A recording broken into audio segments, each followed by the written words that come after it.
Hey guys, what's going on? This is Budacris from iPlayCODdotCom, and I have a special guest here with me, two special guests, Thumper Hi. and John the Geek Guy. I'm special. Alright, so we got something very special here for today. We have our commentary on the Advanced Warfare Induction gameplay. Yeah, it's really cool. We were real excited to get this from Activision. They were really kind enough to send us a really high-res version of it for you guys to check out. And so basically what we're going to do is we're going to let this play through, but we're going to give you guys some commentary over it, some stuff we've already been confirmed through Game Informer's huge article on this, as well as some other things coming out of E3. Yeah, right off the bat here, you start seeing the guy's already got his name, been called out a few times as Mitchell, so you know what the guy's name is that you're going to be playing as. I don't know what his problem was there, not being able to reach that handle from the very beginning, but they're being dropped in some sort of drone ship or whatever to come down, some sort of pod to come into the war zone. They're in South Korea. The year is 2054, 40 years in the future. Looks like they landed. Yeah, those guys look a little rough for wear. And just looking at this alone, you know, you can already see the high level of detail that's being shown in the characters. You know, something we get in every Call of Duty campaign, but this one just looks a little more polished because it is being built from the ground up for next gen. Now there's the guy using the suit for the very first time to kick open a big metal door, so a little bit extra strength, more than normal, I would say.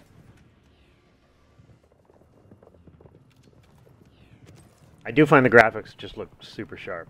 They do look really As they're jumping out here, you can actually see all the different particles in the graphics. It just, everything looks so much more polished. You can see all these tiny particles adding this depth to the world that, you know, we haven't had before. Yeah, you can see the little embers and stuff as they float through the air, and yeah, it's a really beautiful game. They've done a really good job with it. We're real excited about it.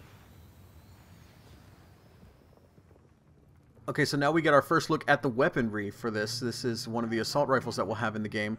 As you can see, very minimalistic heads-up display. There's really not anything on the side there. Everything is built into the gun.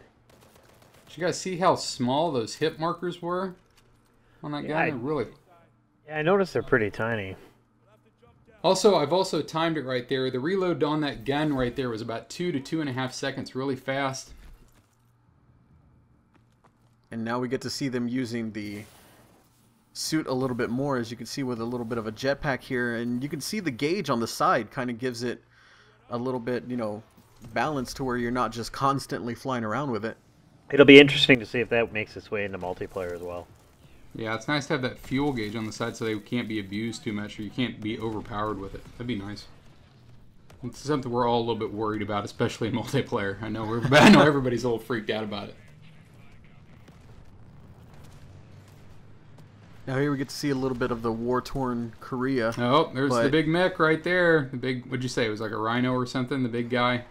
Yeah, it definitely reminds me of Rhino from Spider-Man, but it's basically a guy in a giant exoskeleton suit. It's not just a robotic mech, it's a guy wearing the suit. I believe we saw those exosuits in the original trailer, that the first trailer that came out for this game as well.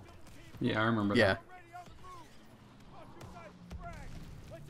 I really do like the gun. I like having the ammo count right there. You can see the big number up top, how much is in the magazine. The number underneath it is how much total bullets he has. I can see the two different digital little color bullets that are on there. I think the bigger bullets, I don't know if those are like for a grenade launcher and the smaller ones are for regular bullets. I don't know. That's interesting. It'll be interesting to see what that adds up to, what that actually is.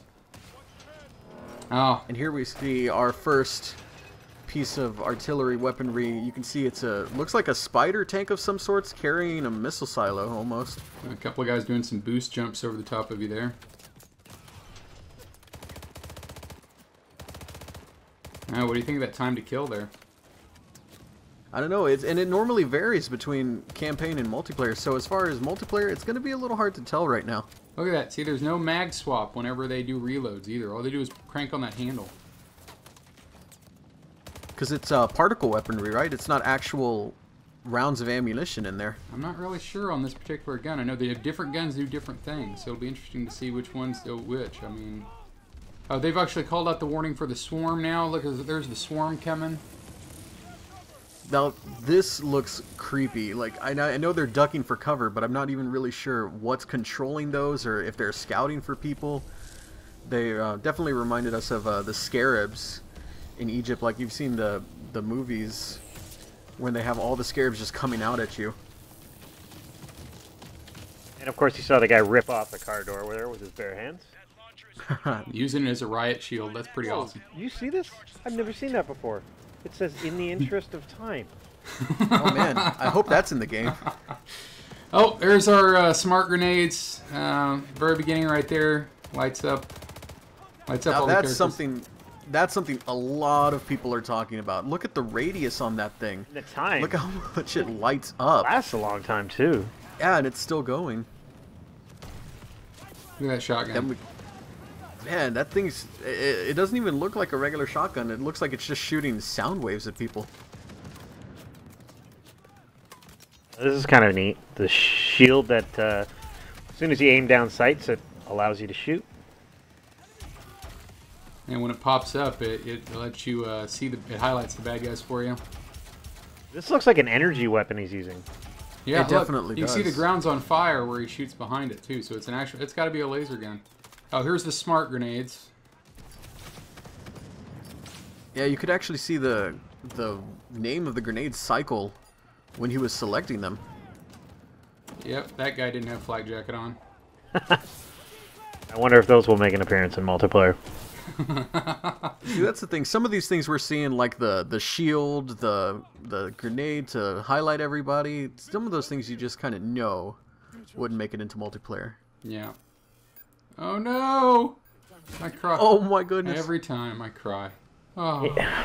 You know, it's unfortunate. You can rip off a car door, but he just couldn't manage to get this thing To out. open Well, this door. it just shows you these suits aren't that strong because, you know, you got both of these guys trying to open this door and neither one of them can get it open. So, you know, maybe they're not too overpowered. That's the thing. Maybe that's what, you know, Sledgehammer's trying to show us right off the bat, is that it's not completely invulnerable. Hey, I think this ship is OP. I think they need to nerf this ship. That's what it is. Oh no. Bye, buddy. The graphics are just so real looking. If you look at the graphics, Look at you look. that. Yeah, it's beautiful. It's a beautiful, beautiful game. Oh, there's the big explosion. Ooh. Oh, that hurt me. Oh. Yep, and there's the piece of shrapnel. Mitchell's not doing so hot. Oh, Private Mitchell. Or Sergeant Mitchell, whatever his name is. That happens too often in Call of Duty games, where you start off as somebody but then die and switch to somebody else. They said they're not going to do that this time. You say you're going to play as Private Mitchell all the way through. That's good to know. Yeah. Hey, one should have an emotional attachment to this guy. We're gonna get you home. And then as they drag you away, you get to see your arm left behind. Oh my goodness. Yeah. Kind of bloody, kind of gory. Hopefully, we see a little bit more of that blood in multiplayer, sort of a la World at War style. And we've here's had a a- little clips from the stuff we've seen before, but it's still beautiful. Oh, Kevin Spacey. Mech suit. Yep. The bikes. I'm curious for the bikes. There's always a driving portion in campaigns of Call of Duty. All right. Well, let's do a little debrief about what we saw, guys. All right, cool. All right, so one thing I want to bring up is the destructible environments. I definitely think that's something that is cool that we haven't seen really within Call of Duty, if that is something that you could just do at any given point. Because we have seen it before where it comes up in the campaign, you just kind of do it because it tells you to, but what do you guys think about something like that making an appearance more in campaign and multiplayer? That'd be pretty cool if you could pop open doors and stuff, but, you know, I think from the campaign that would be really, really cool. I can see in multiplayer that would be, I wouldn't even say that would be OP, I'd see that would just be silly because everybody spent all their time ripping car doors off and instead of actually playing. So I don't know if they'd actually include that in the multiplayer, but it'd be interesting to see if they did include it though.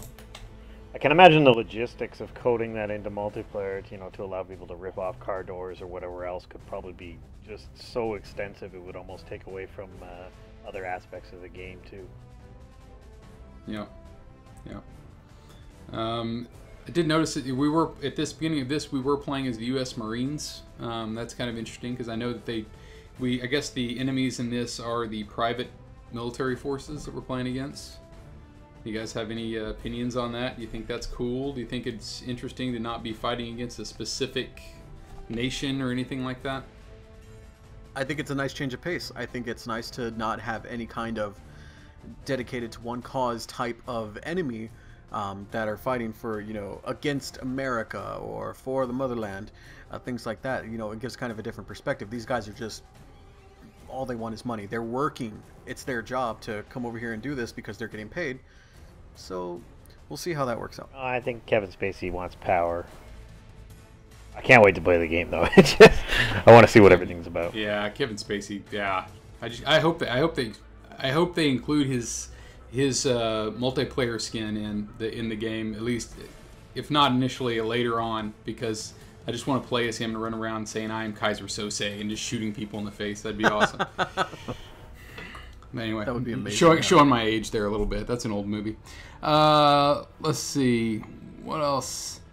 Well, it was a beautiful game. I mean, beautiful trailer. That was really neat. The graphics were amazing. Every year they seem to step it up. I think it's really cool that they were able to just focus on developing for the next-gen consoles, and that they've shipped off the 360 and the PS3 to another studio.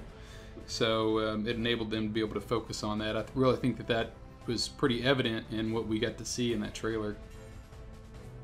Yeah, it'll be real interesting to see how, like, the changes between, because, you know, all three of us still have both systems. We have the next gen and the current gen, so we can play with all our friends. It'll be interesting to see the differences, if there are big changes, if there are small changes, if there's some components that are completely missing. We already have evidence of that here in Ghost, you know, with the exclusion of Ground War from the current gen titles to the next gen titles. Yeah. It'll also be interesting to see if they'll do like same sort of character customization that we were able to have now. I wonder if that's going to make its way over. I would imagine it would. I'm personally really excited about the new engine. That turns me on. I'm really excited to see what the gameplay is going to be like, and because this new engine, like, built from the ground up kind of thing, right? So it's not the same. It's not a variation. They say that it's 90% new. That's what they said. So I mean that qualifies as a new engine. And the number one thing that I'm excited about is the new audio engine, because that's been the same thing we've been cranked out for years. So it's gonna be really cool. And you obviously can tell that they're trying to break the mold. We didn't have the same HUD screen like we've had for years. I mean, this is obviously a next gen game. It's not the same old, but it still felt like Call of Duty. I know there's a lot of people out there, they were like, oh, this is just Halo, this is just Titanfall, this is just, well, it's future warfare, and, that's kind of the direction that warfare is going, that these guys are trying to predict what the future of warfare is going to be like 40 years from now, and, that's what a lot of their analysts are telling them it's going to be like. So I don't know if they had any other choice of way to take it into the future. Yeah, I mean, and also, we all started on. We're all gamers. We all started on different games. I mean, Halo. We all played Halo. We all played all these other games, and we enjoyed them. We probably didn't play them as much as we played Call of Duty, but I mean, we enjoyed the games nonetheless. And I mean, if there's aspects of certain games that fit in well in the game that they're putting out, then why not? Those are great games. This looks like a great game. Yeah. Well, I'm really excited about it. Yeah, and again, big shout out to Activision for getting us this video. Yeah, we really do appreciate the high-res version of it, and we look forward to playing the game, and looking forward to seeing what kind of stuff they have for us whenever the multiplayer reveal happens before the launch. It's going to be it's definitely going to be an exciting year for Call of Duty fans. Absolutely. Yeah, so definitely, I'm loving it so far. Loving the hype. Let's get ready for multiplayer event next. Hopefully they throw something together for us. It'll be nice to see. All right, well, thank you very much, Thumper and John, for joining me here today. Always a pleasure. Yep, thanks for having us, Buddha. All right, guys, we'll see you later. This is Budacris from iPlayCOD. You guys take it easy. Okay, you can.